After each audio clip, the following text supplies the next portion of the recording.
বাজেটে মধ্যবিত্ত এবং গরিবদের জন্য 5টি বড়সড় ঘোষণা করতে চলেছেন অর্থমন্ত্রী নির্মলা সীতারামন। আর কয়েকদিন পরে পেশ হবে মোদী সরকার 2.0 দ্বিতীয় বাজেট, এবং এই বাজেট নিয়ে সাধারণের মধ্যে কিন্তু একটা উত্তেজনা চরমে রয়েছে। বর্তমানে খবর পাওয়া যাচ্ছে যে এই বাজেটে যে ইনকাম ট্যাক্সের স্ল্যাব রয়েছে সেই স্ল্যাবটা অনেকটা বাড়ানো হবে, অর্থাৎ করদাতারা এবার বাজেটে তারা একটু সুরাহা পেতে চলেছেন। কারণ করদাতাদের অর্থাৎ যারা চাকরি করেন চাকরিজীবীদের একটা ক্ষোভ থাকে যে তাদেরকেই সবথেকে বেশি ট্যাক্স দিতে হয়।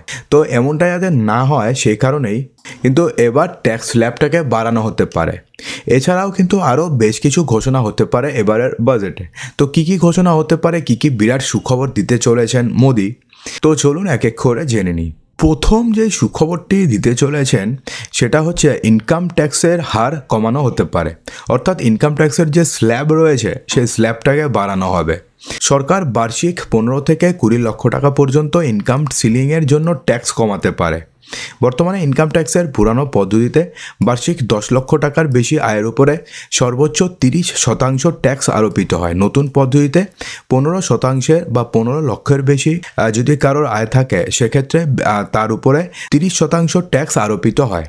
বিশেষজ্ঞদের মতেন গত কয়েক বছরে মুদ্রাস্ফীতি বেড়ে যাওয়ার ফলে দিল্লি, মুম্বাই, বেঙ্গালুরুর মতন বড় বড় শহরগুলিতে 15 থেকে 20 লাখ টাকা আয় করা পরিবারের জন্য জীবিকা নির্বাহের সমস্যার সৃষ্টি হচ্ছে। এজন্য তাদের উপরে ট্যাক্স কমানো উচিত, অর্থাৎ এখন থেকে 15 থেকে 20 লক্ষ টাকা পর্যন্ত যারা যারা ইনকাম করেন তাদের ক্ষেত্রে ইনকাম ট্যাক্সের যে রেটটা রয়েছে, যেমন বর্তমানে রয়েছে 30%, তো সেটাকে কিন্তু কমানো হতে পারে। এছাড়া বর্তমানে যে ইনকাম ট্যাক্সের যে স্ল্যাব রয়েছে অর্থাৎ 5 লক্ষ টাকা পর্যন্ত আপনি ট্যাক্স ফ্রি, তার উপরে একটা স্ট্যান্ডার্ড ডিডাকশন রয়েছে 50,000-এর, তারপরে 80C রয়েছে, সেখানে 1.5 লক্ষ টাকা পর্যন্ত আপনি ট্যাক্স ছাড় আপনি নিতে পারবেন। তো এই যে এটা তো ওল্ড যে ট্যাক্স স্কিমটা রয়েছে, সেখানে নিউয়ের ক্ষেত্রেও রয়েছে। তো সেক্ষেত্রে এবার মনে করা হচ্ছে যে 10 লক্ষ টাকা পর্যন্ত যদি আপনাদের আয় থাকে তাহলে সেক্ষেত্রে আপনাকে কোনো ট্যাক্স দিতে নাও হতে পারে। যদিও এটা টোটালটাই স্পেকুলেশন, এই নিয়ে এখনও পর্যন্ত কেউ স্পষ্টভাবে কিছু বলেনি। তো এটা যদি হয় এটা কিন্তু দারুণ হতে চলেছে। দ্বিতীয়তে রয়েছে স্ট্যান্ডার্ড ডিডাকশন। হ্যাঁ বন্ধুরা, বর্তমানে শুধুমাত্র কিন্তু স্ট্যান্ডার্ড ডিডাকশন শুধুমাত্র চাকরিজীবীদের জন্যই প্রযোজ্য। ইনকাম ট্যাক্স প্রদানকারী চাকরিজীবীরা সাধারণত প্রথম সারিতে থাকেন, কারণ তাদের জন্য নিয়োগকর্তা প্রতি মাসে ট্যাক্স কেটে বেতন সরাসরি ব্যাংক অ্যাকাউন্টে পাঠায়, অর্থাৎ ট্যাক্স ডিডাক্টেড অ্যাট সোর্স, অর্থাৎ যখন তাদের স্যালারি হয় তো সেই সময়তে ট্যাক্স কেটে বাকি টাকাটা ব্যাংকের অ্যাকাউন্টে ঢোকে। অপরদিকে মূল্যস্ফীতি, বিশেষত খাদ্যদ্রব্যের দাম বাড়ানোর কারণে চাকরিজীবীরা বর্তমানে কষ্টে পড়েছেন, কারণ তাদের প্রচুর টাকা ট্যাক্স দিতে হয়। চাকরিজীবী একমাত্র রয়েছেন যারা কিন্তু ট্যাক্স কোনোভাবে তারা ফাঁকি দিতে পারেন না। নর্মাল যারা ব্যবসা করেন তাদের সমস্যাটা কী হয়, তাদের মেন ভালো জিনিসটা কী হয় যে তারা ট্যাক্স ফাঁকি দিতে পারেন।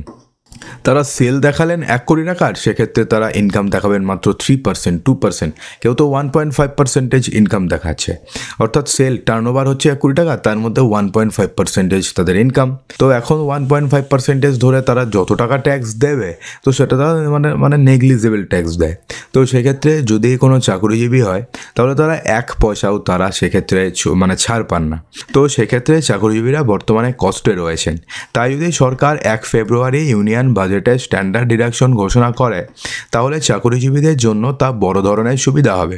বর্তমানে পুরনো পদ্ধতিতে যারা ট্যাক্স দিচ্ছেন অর্থাৎ ওল্ড ট্যাক্স স্ল্যাব বা রেট যেটা রয়েছে, তো সেক্ষেত্রে ট্যাক্স পেয়াররা 50,000 টাকা এবং নিউ ট্যাক্স রেজিমে যারা দিচ্ছেন তারা 75,000 টাকা ডিডাকশন পাচ্ছেন। তো এবার মনে করা হচ্ছে যে স্ট্যান্ডার্ড ডিডাকশনের যে অ্যামাউন্টটা রয়েছে অর্থাৎ ওল্ড ট্যাক্স রেজিমের ক্ষেত্রে 50,000 এবং নিউ ট্যাক্স রেজিমের ক্ষেত্রে 75,000, এটাকে চেঞ্জ করা হবে, অর্থাৎ এটাকে বাড়ানো হবে। সিনিয়র সিটিজেন যদি আপনি হয়ে থাকেন অথবা আপনাদের বাড়িতে যদি সিনিয়র সিটিজেন থাকে তাহলে সিনিয়র সিটিজেনদের জন্য সুবিধা দেওয়া হবে এবারের বাজেটে।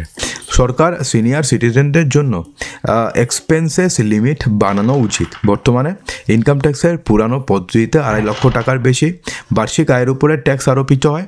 নতুন পদ্ধতিতে 3 লক্ষ টাকার আয়ের উপরে ট্যাক্স আরোপিত হয়, অর্থাৎ ওল্ড ট্যাক্স রিজিমে 2.5 লক্ষ টাকা এবং নিউ ট্যাক্স রিজিমে হচ্ছে 3 লক্ষ টাকা। সিনিয়র সিটিজেনদের জন্য কোনো আলাদা এক্সেমশন লিমিট নেই, ট্যাক্স বিশেষজ্ঞদের মতেন সরকার নতুন পদ্ধতিতে সিনিয়র সিটিজেনদের জন্য এক্সেমশন লিমিট বাড়িয়ে 10 লক্ষ টাকায় নিয়ে যেতে পারে। পুরনো পদ্ধতিতে সিনিয়র সিটিজেনদের জন্য এক্সেমশন লিমিট বাড়িয়ে 7 লক্ষ টাকা নিয়ে যাওয়ার একটা কিন্তু চান্সেস রয়েছে। হোম লোনের উপরেও কিন্তু এবার আপনি বেশি ডিডাকশন দেখাতে পারবেন।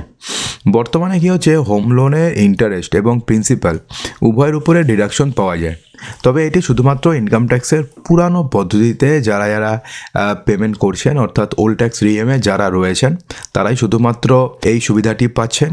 ট্যাক্স বিশেষজ্ঞদের মতে সেকশন 24B অনুযায়ী হোম লোনের ইন্টারেস্টের জন্য যে 2 লক্ষ টাকার বার্ষিক ডিডাকশন পাওয়া যায় তা বাড়িয়ে 3 লক্ষ টাকা করা উচিত। হোম লোনের প্রিন্সিপালের উপরে সেকশন 80 অনুযায়ী ডিডাকশন পাওয়া যায়। যেহেতু সেকশন 80C এর অধীনে অনেকগুলো ইনভেস্টমেন্ট অপশন রয়েছে, তাই প্রিন্সিপালের উপরে ডিডাকশন পেতে নতুন ক্যাটাগরি তৈরি করা উচিত। অর্থাৎ 80C এর মধ্যে আপনি সুকন্যা সমৃদ্ধি দেখাতে পারবেন, 80C এর মধ্যে আপনি LICর ইনভেস্টমেন্টগুলোও চলে আসে, 80C এর মধ্যে আপনার PPF এ ইনভেস্টমেন্ট চলে আসে, অর্থাৎ বিভিন্ন ধরনের যে ইনভেস্টমেন্টগুলো রয়েছে সেগুলো 80C এর মধ্যে আসে। কিন্তু আবার এদিকে আপনি যদি কোনো লোন নেন তো সেক্ষেত্রে লোনের যে প্রিন্সিপালটা রয়েছে সেটাও 80C এর মধ্যে আসছে, অর্থাৎ সেক্ষেত্রে লোন নিলে আপনি এক্সট্রা করে কোনো সুবিধা পাচ্ছেন না। কিন্তু এবার মনে করা হচ্ছে যে এই প্রিন্সিপালের উপরে ডিডাকশন পেতে একটা নতুন সেকশন তৈরি করা হবে। এর ফলে কি হবে, ধরুন 80C বা 80E বলে একটা ধরুন নতুন সেকশন যদিও আছে, তাও এটা বললাম, ধরুন একটা নতুন সেকশন অ্যাড হলো, যেক্ষেত্রে আপনি হাউস বিল্ডিং লোনের উপরে বা হাউস বিল্ডিংয়ের উপরে লোনের জন্য যে আপনি প্রিন্সিপালটি নিয়েছেন তার জন্য আপনি এক্সট্রা করে ডিসকাউন্ট পাবেন। তাহলে কি হবে না, সাধারণ মানুষের হাউস বিল্ডিং লোন নেওয়ার প্রতি একটা ঝোঁক বাড়বে। এরপরে যে সুবিধাটি দিতে চলেছেন অর্থমন্ত্রী নির্মলা সীতারমণ, সেটা হচ্ছে স্বাস্থ্য বিমার প্রিমিয়ামের ওপরেও ট্যাক্সের সুবিধা দিতে পারেন। হ্যাঁ বন্ধুরা, ইনকাম ট্যাক্সের সেকশন 8D অনুযায়ী স্বাস্থ্য বিমার প্রিমিয়ামের ওপরে ডিডাকশন পাওয়া যায়। যদি কোনো ব্যক্তির বয়স 60 বছরের কম হয় তাহলে তাকে স্বাস্থ্য বিমার প্রিমিয়ামের ওপরে 25,000 টাকা বার্ষিক ডিডাকশন দাবি করার সুযোগ রয়েছে। অর্থাৎ বার্ষিক আপনি 25,000 টাকা পর্যন্ত যদি আপনি হেলথ ইন্স্যুরেন্সের জন্য কোনো স্কিম নেন তাহলে সেক্ষেত্রে আপনি 80D অনুযায়ী আপনি ডিডাকশন দেখাতে পারেন। যদি ব্যক্তির বয়স 60 বছরের বেশি হয়ে যায় তাহলে সেই ডিডাকশনের পরিমাণটি 25,000 টাকার থেকে বেড়ে 50,000 টাকা হয়ে যায়। এর পরিমাণ বাড়ানোর প্রয়োজন। বর্তমানে যেহেতু হেলথ ইন্স্যুরেন্সের রেট অনেক বেড়ে গেছে, তো সেক্ষেত্রে GST অ্যাড হয়েছে বা হেলথ ইন্স্যুরেন্সের যে প্রিমিয়াম রয়েছে সেটা অনেকটা হাই হয়েছে। আজকের থেকে 5 বছর আগে যা ছিল এখন অনেকটা হাই হয়েছে। তো সে কারণে মনে করা হচ্ছে যে এই 25,000 টাকা অথবা এই যে 50,000 টাকা যে লিমিটটা রয়েছে সেই লিমিটটা আরও বাড়ানোর প্রয়োজন। 60 বছরের কম বয়সী ব্যক্তিদের জন্য এটি 50,000 টাকা এবং 60 বছরের কম ব্যক্তিদের জন্য হচ্ছে 50,000 টাকা এবং 60 বছরের বেশি ব্যক্তিদের জন্য 75,000 টাকা করার কিন্তু একটা সম্ভাবনা রয়েছে। যদি এটা সত্যি হয়ে যায় তাহলে কিন্তু এটা একটা দারুণ হবে। তাহলে মানুষ কিন্তু স্বাস্থ্য বিমা করানোর প্রতিও ঝোঁক বাড়বে।